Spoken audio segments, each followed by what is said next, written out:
Hello, this is an analysis that I'm doing on Steve Diak's um, claims regarding the Michael Hezarkhani video and the alleged plane-shaped hole gash in the building.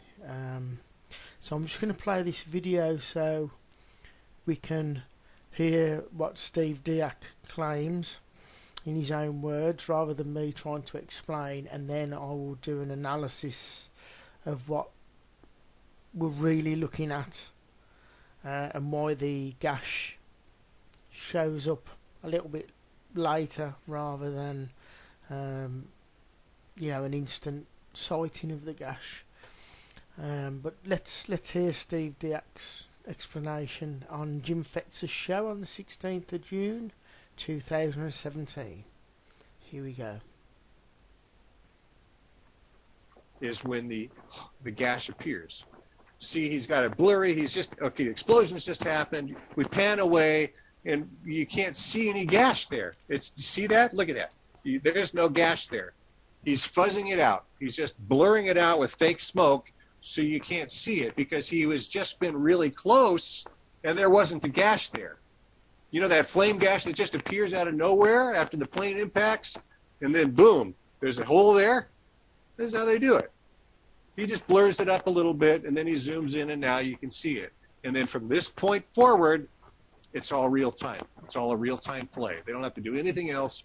All the fakery's been done, and now it's just propaganda. And how was the gash created? So, in that video there, Steve Diak claims that the gash was being fuzzed out with fake smoke, and that's why we don't see the gash immediately after the plane hits the South Tower. So what I've been doing is I've looked through my archive of thousands of photos of 9/11 and found some that correspond with the second plane's impact into the South Tower. And I'm just looking at what Steve Diak claims about fake smoke fuzzing out the plane gash. So I'm trying to compare some other evidence and go through and try and find and use some photographic evidence here. So if we look at this black and white photo, which is not long after the second plane hits the South Tower, we can see this element of smoke or fumes. Now a lot of this is actually covering the face of the South Tower there where the plane's impact happened. So my hypothesis would be that this isn't fake smoke because this is a photograph taken from another angle compared to Michael Hezarkhani's, and we're seeing quite a bit of smoke there and quite a bit of smoke covering the actual gash around there, which is in this photograph. This is a little bit blurry, but we can see the amount of smoke from the side there which covers the gash, which is just there. So we do have smoke happening, and the projectile of smoke is coming out of there. Okay, let's just look at this picture. This is just after the second plane hits the South Tower, and we can see the explosion there, and we have quite a considerable amount of smoke covering the actual impact area, which Steve Diak claimed was being fuzzed out.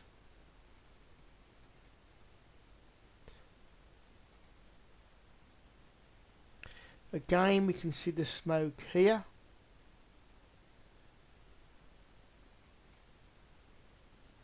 There's still quite a bit of smoke there covering the impact hole.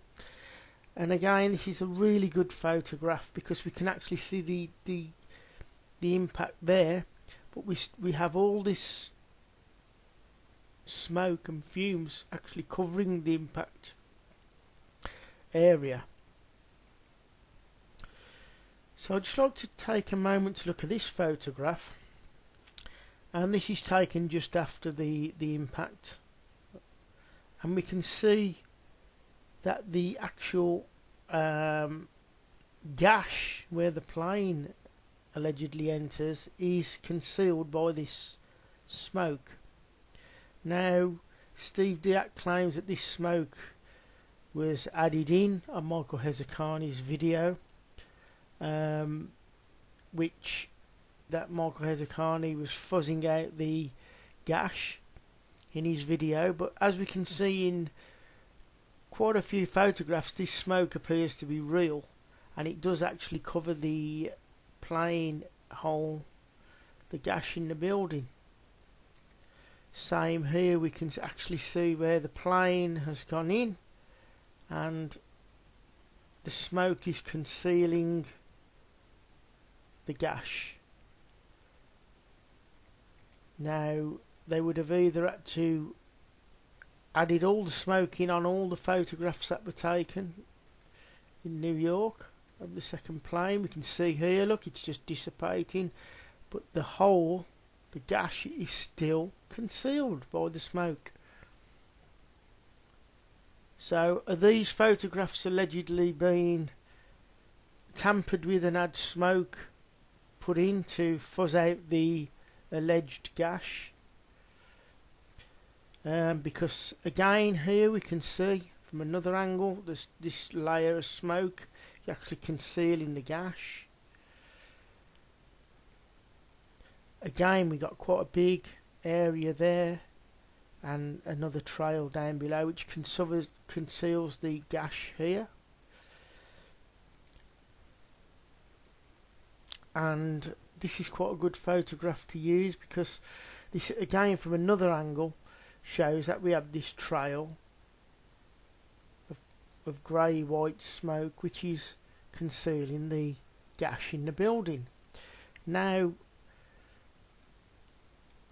again we have another picture showing that this big area of smoke is concealing the gash in the building, and it did take some time to clear. Again we can see it's concealing the gash, especially Michael Hezarkhani's angle, and again here.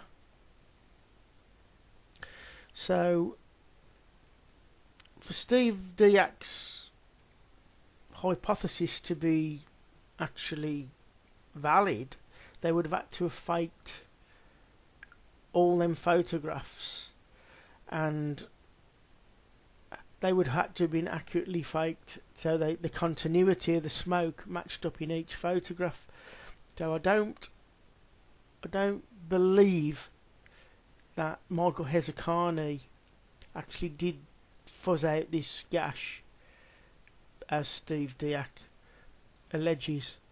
I think Michael Hezarkhani was probably filming an event which corresponds with all the photos I've just showed you, to demonstrate that that smoke was indeed real and did conceal the gash until the smoke cleared and then the gash appears. So I don't think this constitutes video fakery or Michael Hezarkhani faking his video. I mean, to suggest that, we would have to have proof that Michael Hezarkhani has the skills, computer skills, to fake a video. He would have to. How would Steve Diak prove that? It's impossible. So unless Steve Diak was to be able to demonstrate that Michael Hezarkhani was able to match up his video with all the photographs that I've just shown you, and does possess the skills to fabricate his video and is part of a conspiracy, then there's really no proof that's been put forward by Steve Diak to prove that point that he's alleging on Jim Fetzer's show, because he just says it, but he's not backing it up with any evidence.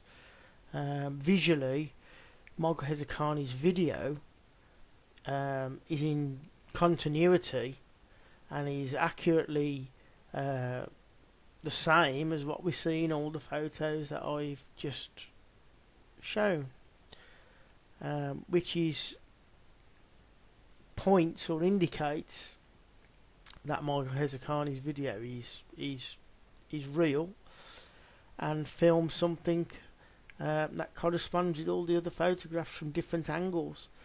So we would need proof from Steve Diak that Michael Hezarkhani possesses the skills, computer skills, to fabricate his video and insert smoke to conceal the gash. I'm not sure the point of why he would want to conceal the gash when, you know, what does that prove or disprove? I'm not quite sure about that and what the point is, because the gash is seen in Michael Hezarkhani's video once that smoke clears and drifts across. Now it's the wind that's carrying that smoke trail across to the right in his video. So I'm not sure of the point of that. So I'd have to class that point, what he's trying to stipulate in Jim Vector's show, as invalid and unproven. So we're more than likely looking at what is a real event that Michael Hezarkhani videoed. Now, there's been quite a lot of debate about where Michael Hezarkhani was when he filmed that video, and I want to set the record straight because it's quite an area to look at. Now, this is Google Earth, and it's taken from as close as we can on the top deck of the ferry in Battery Park. Now, I did an analysis about this, and all the buildings line up correctly as in Michael Hezarkhani's video, and this is taken from the top deck of the ferry in Battery Park. Now, this is the comparisons I did, and as you can see, all the buildings line up perfectly here, and the tree line. I would suggest that Michael Hezarkhani was probably a little bit more to the right than my Google Earth picture here, but this is a perfect match, and it's from an elevated position from the top deck of the ferry in Battery Park. Now, somebody called Conspiracy Cuba actually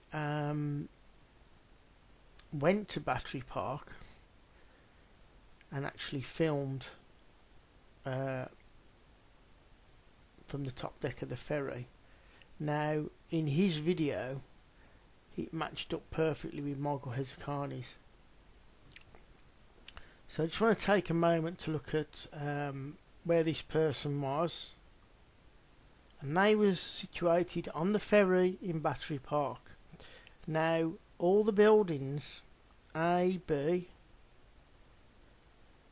and D, they all line up because the Bankers Trust is no longer there, it was dismantled. We have E, every building is lining up an F. You even have somebody there on the boat, which is on the ferry there, and we have a person here and a person here on the ferry, which is in line with the wall, which is what we see here. So this, that was taken in Battery Park in 2017 by Conspiracy Cuba,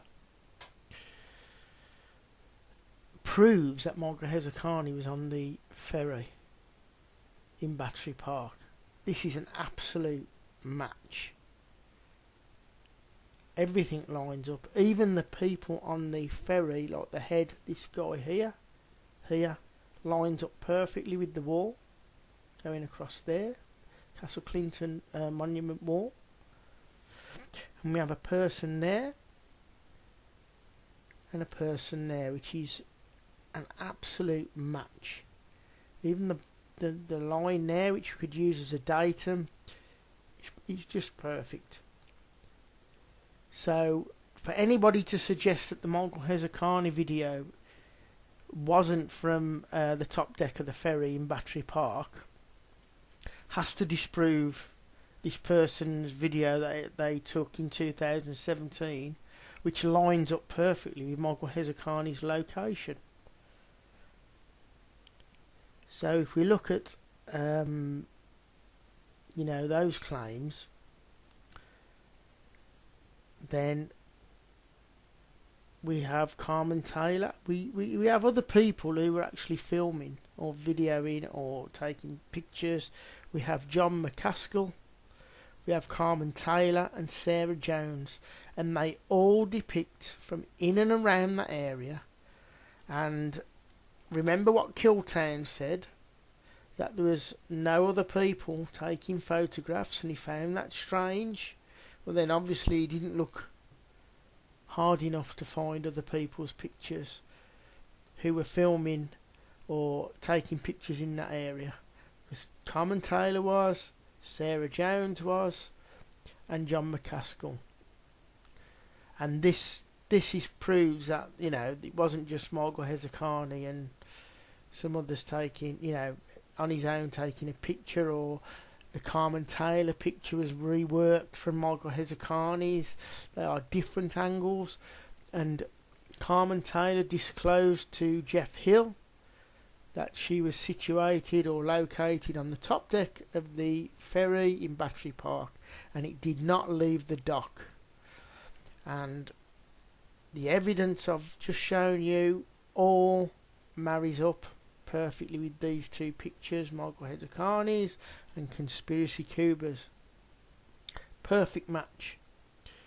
So no matter what Peggy Carter says, what BS Registration says, or Steve Diak, or anybody else for that matter, this location exists.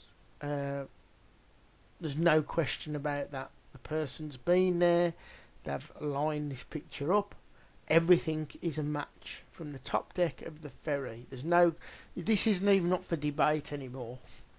This was proven a long time ago, and for anybody to be suggesting that the Michael Hezarkhani video is fake, then they have to be able to explain all this evidence that has been, you know, collected and gathered, and you know, to show that this person here went on a ferry and lined everything up like I've done here with the Michael Hezarkhani video from an elevated position on a ferry.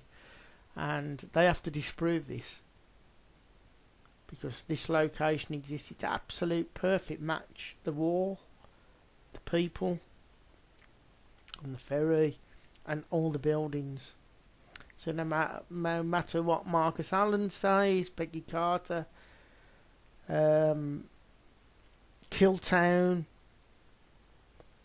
this location exists.